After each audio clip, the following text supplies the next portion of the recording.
Hi everyone, this is me Nishant and welcome you on Nishanti Academy.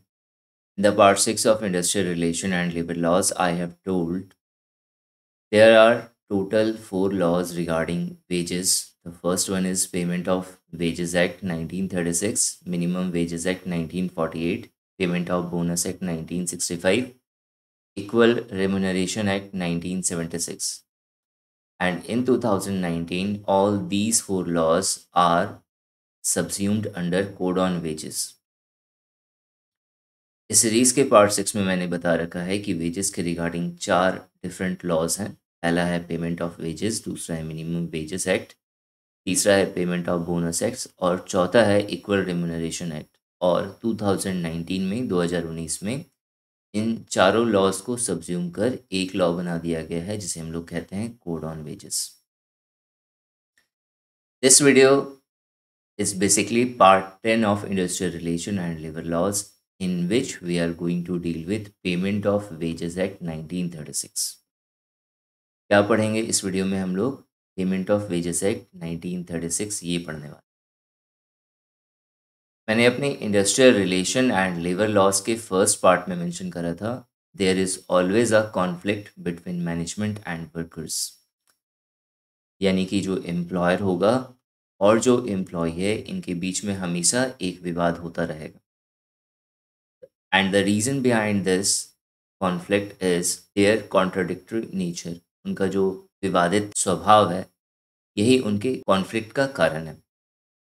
एक party यह सोचती है कि मैं कम वेजेस देकर ज़्यादा से ज़्यादा काम लूँ, और वही दूसरी पार्टी को ये लगता है कि मुझे मेरे से कम वेजेस में मेरे से ज़्यादा काम लिया गया है और मेरा शोषण करा गया है। तो अगर मैं एम्प्लॉयर की बात करूँ, तो यह जब भी वेजेस देगी तो इसे लगेगा मैं अपने पैसे खर्च कर रहा हूँ, मेरे पैसे का एक्सपेंसेस हो रहा है। वही एम्प्लॉय जब भी वेजेस लेगा तो उस समय ये सोचेगा कि ये मेरी अर्निंग है, ये मैंने कमाया है। तो इस सिचुएशन में जो एम्प्लॉयर है वो कम से कम खर्च करना चाहेगा, क्योंकि उसे अपना प्रॉफिट ज़्यादा बनाना है। और वहीं एम्प्लॉइज़ के लिए ये इसकी अर्निंग है, तो ये चाहेगा मुझे ज़्यादा से ज़्यादा मेरा पारिश्रमिक मिले, ताकि मैं सैटिस्फाइड हो सकूँ।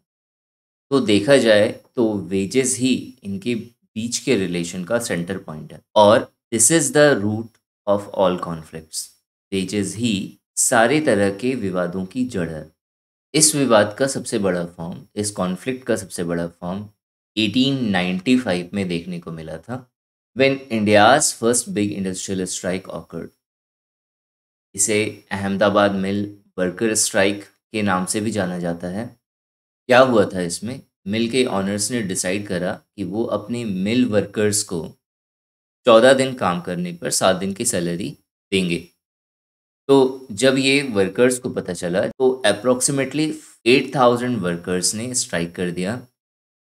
लेकिन इस स्ट्राइक का कुछ रिजल्ट नहीं मिला, लेकिन फिर भी जो है ये बहुत बड़े लेवल पे करा गया था फर्स्ट टाइम।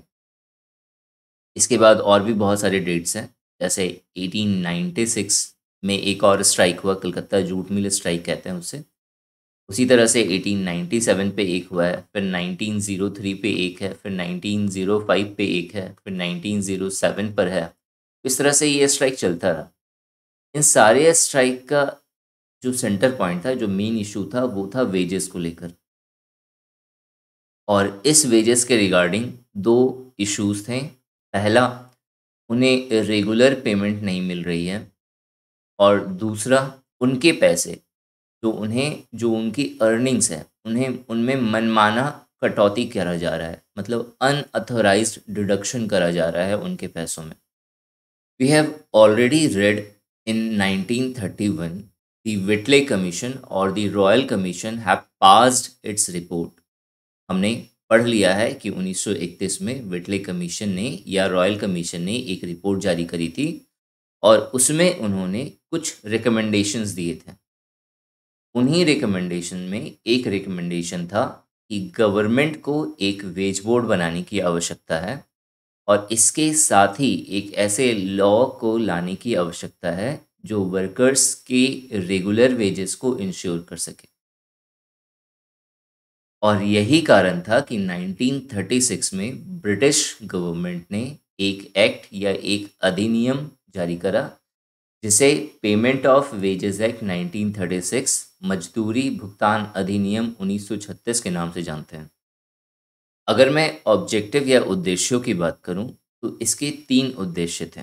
पहला, डायरेक्ट और इनडायरेक्ट वेजेस को रेगुलेट करना, रेगुलरली वो अपने वर्कर्स को पे करे, इस बात का ध्यान रखना।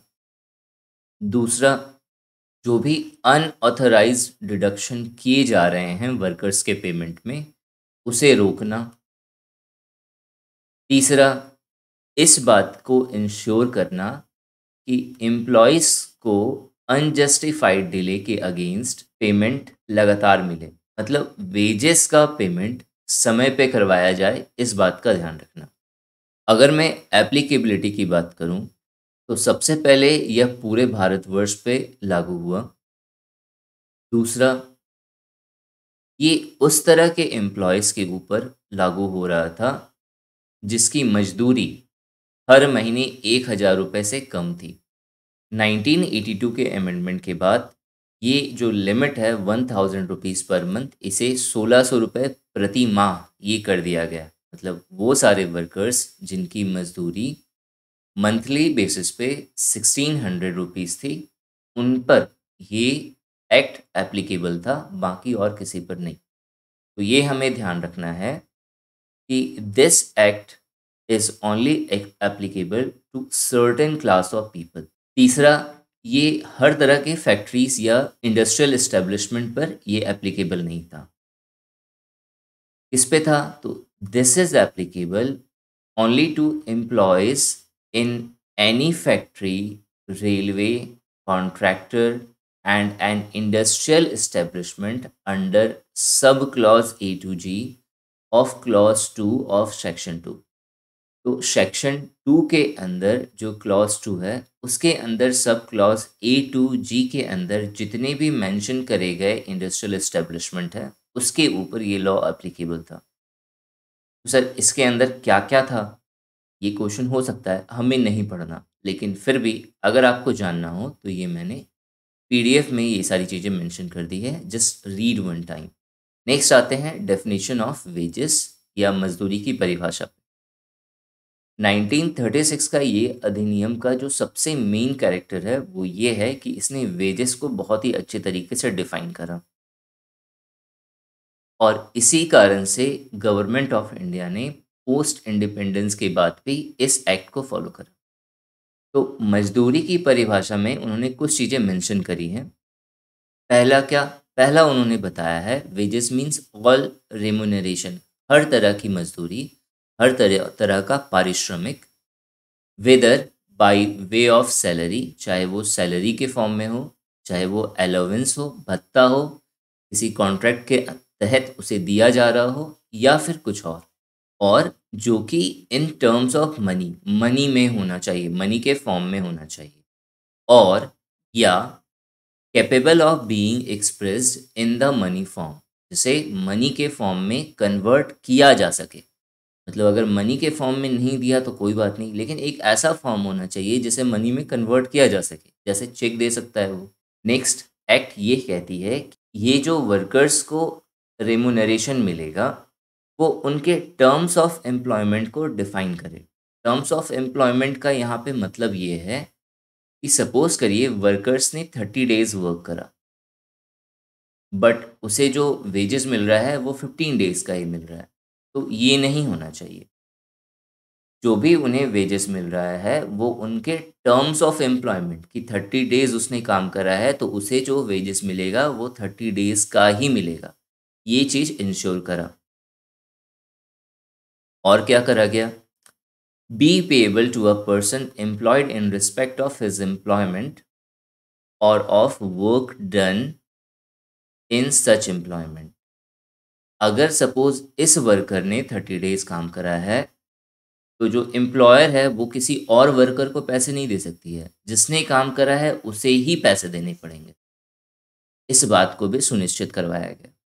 इसके अलावा वेजेस के अंदर 2 चीज़ें और करी गई। कुछ चीज़ें इंक्लूड करी गई इसके अंदर कि इन सारी चीज़ों को हम वेजेस में काउंट करेंगे, और कुछ चीज़ें इंक्लूड नहीं करी गई, एक्सक्लूड करी गई कि इन सारी चीज़ों को हम वेजेस के अंदर नहीं लेंगे। ये इम्पॉर्टेंट है, ये आप लोगों को याद रखना है। क्या-क्या इंक्लूड करा गया? तो एनी रेम्यूनरेशन, किसी भी तरह का रेम्यूनरेशन, पारिश्रमिक, पेएबल अंडर एनी अवार्ड और सेटलमेंट बिटवीन द पार्टीज और order of a court. Parties के बीच में किसी भी प्रकार का विवाद होने पर जो भी राशि कोर्ट के द्वारा सुनिश्चित करी जाएगी या फिर पार्टीज के आपसी निपटान के द्वारा तय करी जाएगी, वो इंक्लूड करा जाएगा वेजेस के अंदर। दूसरा, इंक्लूड ओवर टाइम वर्क्स, जो भी ओवर टाइम वर्क है उसका जो वेजेस होगा वो भी वेजेस के अंदर काउंट होगा। अगर नॉर्मल हॉलीडे है, जैसे संडे हो गया, गांधी जयंती हो गई, तो इन सारे हॉलीडेज में भी जो है वेजेस मिलेगा। ये नहीं कि ये हॉलीडे है, तुमने काम नहीं करा तो हम तुम्हारे पैसे काट लेंगे, ये नहीं होना चाहिए। या फिर अर्नड लीव, अर्नड लीव बहुत इंपॉर्टेंट है। अर्नड लीव का मतलब होता है 20 डेज पर नेचुरल एक हॉलीडे बनता है, ठीक है। तो ये ध्यान रखना है, 20 डेज पे एक छुट्टी मिलेगी, इसे हम लोग कहते हैं अर्नड लीव। तो इन सारी चीज़ों को काउंट करा जाएगा। Next, bonus. ऐसा बोनस जो टर्म ऑफ एम्प्लॉयमेंट के अंदर काउंट हो रहा है, उसे, मतलब जो लीगल बोनस है उसे काउंट करा जाएगा। नेक्स्ट है any compensation for the term, for the termination of the employment और रिट्रेंचमेंट। अगर कंपनी या फैक्ट्री या इंडस्ट्री या इंडस्ट्रियल इस्टेब्लिशमेंट कुछ भी, अगर वो अपने वर्कर्स की कटौती करती है, उन्हें छाँटती है कि इन्हें मुझे फायर करना है, तो जो कंपनसेशन दे रही है वो इसके अगेंस्ट, तो उसे भी वेजेस के अंदर काउंट करा जाएगा। नेक्स्ट, एनी सम एंटाइटल्ड अंडर एनी स्कीम। किसी भी योजना के तहत अगर कोई भी राशि तय हुई है तो वो भी वेजेस के अंदर काउंट करा जाएगा। अब काउंट क्या नहीं करा जाएगा? तो पहला, bonus that doesn't form a part of remuneration. ऐसा बोनस जो रेम्यूनरेशन का पार्ट नहीं है या डिफाइंड नहीं है एम्प्लॉयमेंट टर्म्स के अंदर, जैसे गिफ्ट दे देना, किसी तरह का डब्बा दे देना मिठाई का, तो ये सारी चीज़ें काउंट नहीं करी जाएंगी। दूसरा, the value of any house accommodation और of the supply of light, water, medical attendance और अदर एमिनिटी और ऑफ एनी सर्विसेज। किसी भी तरह का एमिनिटी, एड, सेवा या सुविधा जो एम्प्लॉयर एम्प्लॉयज़ को दे रहा है, जैसे उसने हाउस दे दिया, घर दे दिया रहने के लिए, तो उस समय वो घर का किराया तो लेगा ही लेगा, तो वो जो है वेजेस के अंदर काउंट नहीं करा जाएगा। उसके अलावा लाइट का बिल, बिजली का बिल, पानी का बिल, मेडिकल अटेंडेंस अगर कुछ है, अगर वो सुविधा दे रहा है, मेडिकल फैसिलिटीज़ प्रोवाइड कर रहा है, तो इन सब के लिए वो कटौती भी कर सकता है और ये सारी चीज़ें उनके वेजेस में काउंट नहीं होंगी। इसके अलावा पेंशन, पीएफ, प्रोविडेंट फंड, ये सारी चीज़ें भी वेजेस के अंदर नहीं आती। और ट्रैवलिंग अलाउंस, वर्कर्स अगर ट्रैवल करके जो है कंपनी के पास आ रहा है काम करने के लिए, इंडस्ट्री में आ रहा है, तो वो अपना जो किराया है खुद ही बेयर करना पड़ेगा। और क्या, ग्रेट्युइटी, और क्या, पोटेंशियल वेजेस। पोटेंशियल वेजेस बहुत इंपॉर्टेंट है, इसे हिंदी में कहते हैं संभावित मजदूरी। सपोज करिए जॉब देते समय कंपनी ने ये कहा कि अगर आपका परफॉर्मेंस सही रहा तो 2 साल के बाद हम आपकी सैलरी बढ़ा देंगे, लेकिन कोई रिटर्न स्टेटमेंट नहीं दिया कि हम बढ़ाएंगे ही। वो बढ़ा भी सकती है, नहीं भी बढ़ा सकती है। तो इस तरह के वेजेस को हम लोग क्या कहते हैं? पोटेंशियल वेजेस कहते हैं। नेक्स्ट है मेरा responsibility for payment of wages. Payment देने की रिस्पॉन्सिबिलिटी किसकी होगी और किस तरह से पेमेंट दिया जाएगा, हमें इसके अंदर ये सारी चीज़ें जाननी है। तो पहला है एम्प्लॉयर, दूसरा है मैनेजर, सुपरवाइज़र हो सकता है इंडस्ट्रियल इस्टेब्लिशमेंट का, रेलवे एडमिनिस्ट्रेटिव रिप्रेजेंटेटिव हो सकता है, नियोक्ता, प्रबंधक, औद्योगिक प्रतिष्ठान, ये रेलवे प्रशासनिक प्रतिनिधि के पर्यवेक्षक। इन सबकी रिस्पॉन्सिबिलिटी है कि मजदूरों को उनकी मजदूरी का भुगतान समय पर मिले। दूसरा क्या कंडीशन है, pending wages must be cleared with in a month. 1 महीने के अंदर अंदर जो भी मजदूरी है, जितनी मजदूरी हुई है उस मजदूर की या उस एम्प्लॉय की, उसे पे कर दिया जाए। तीसरा, payment should be done on working days.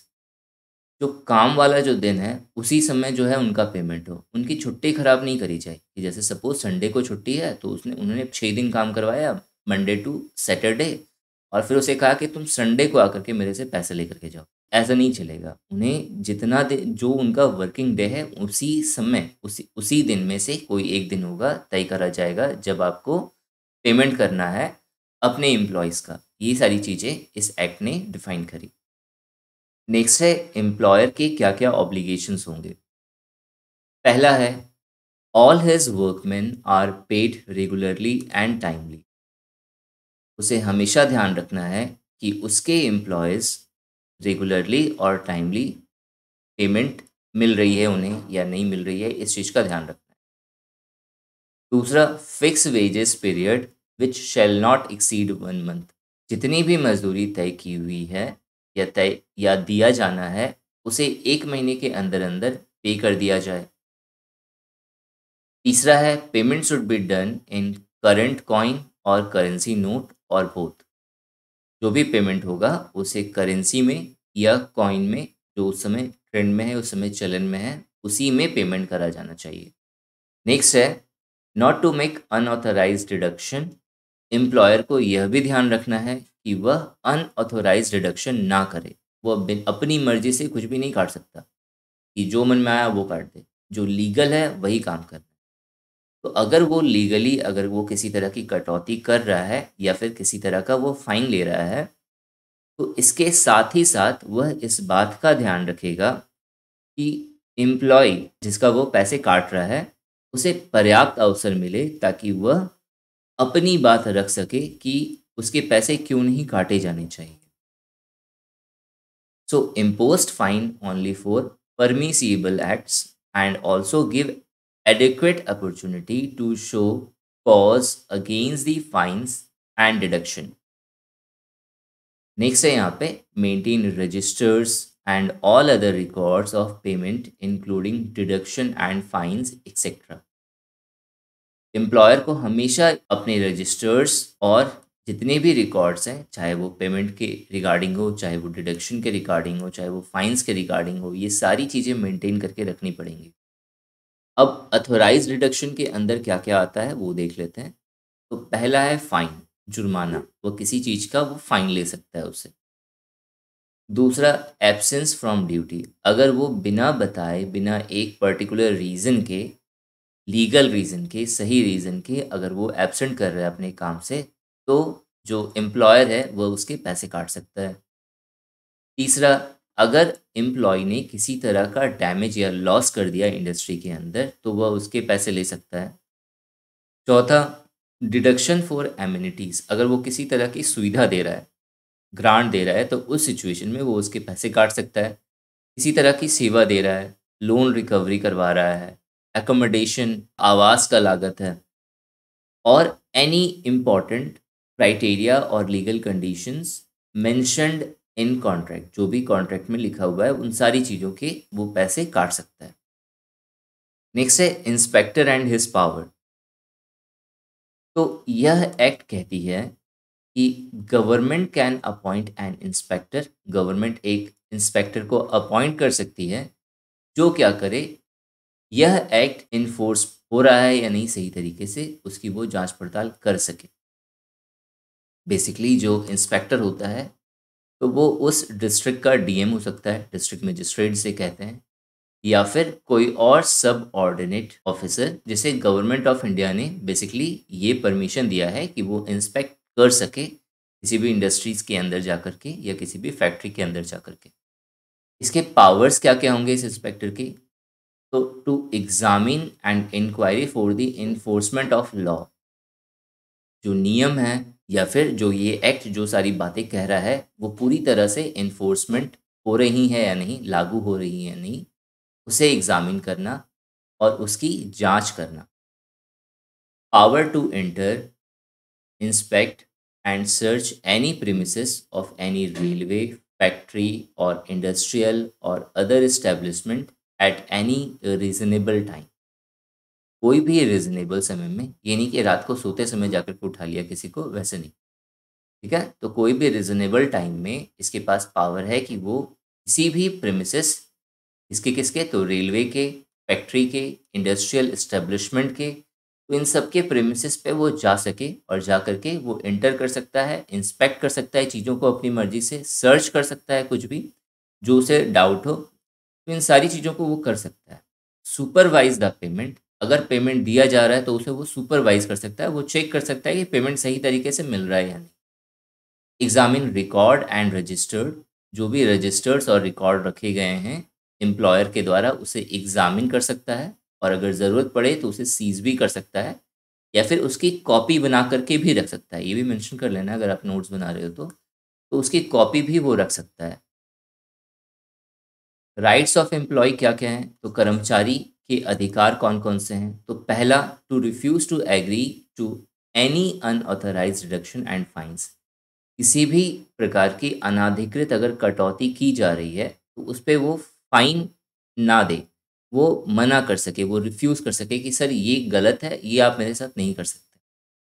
दूसरा, to receive his wages in the prescribed wage period in cash और चेक और credit to his bank account, तो वो दूसरा क्या उसका राइट है कि वो रिसीव कर सकता है वेजेस को वेज पीरियड के टाइम में, चाहे वो कैश में रिसीव करे, चाहे वो चेक में रिसीव करे, चाहे वो क्रेडिट डायरेक्ट करे अपने बैंक अकाउंट में, तो ये सारी चीज़ें उसके मर्जी पे हैं।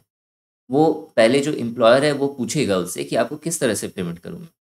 तो अगर उस वेजेस के पास, सॉरी उस वर्कर के पास अगर कोई बैंक अकाउंट नहीं है और वो ज़बरदस्ती कह रहा है एम्प्लॉयर कि जो है तुम अपना बैंक अकाउंट पहले बनाओ उसके बाद मैं तुम्हें ट्रांसफ़र करूँगा, तो ये नहीं चलेगा।